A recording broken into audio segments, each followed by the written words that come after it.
Hello guys, welcome back. In this video, let us get introduced to data lake. What is a data lake? A data lake is nothing but a central storage repository that holds big data from different sources in raw and granular format. So the data can be in structured, semi-structured or unstructured format. What is a structured data? Is the data that resides in rows and columns. Examples of structured data are the relational databases, the CSV files, and the Excel spreadsheets. Moving on to semi-structured data, semi-structured data has some degree of organization. The examples include the HTML files, XML, and the JSON files.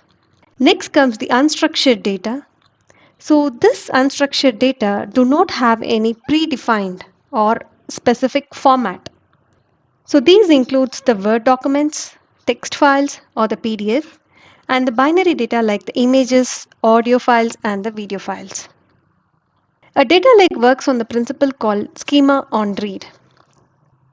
This means that there is no predefined schema into which the data needs to be fitted before storage. Only when the data is read during processing, it is parsed and adapted into a schema as needed. This particular feature is really helpful to save a lot of time that's usually spent on defining the schema. This also enables the data to be stored as in any format. Data lake follows ELT, which is nothing but the data is loaded first and then transformed based upon the needs. The bottom-up approach is used here.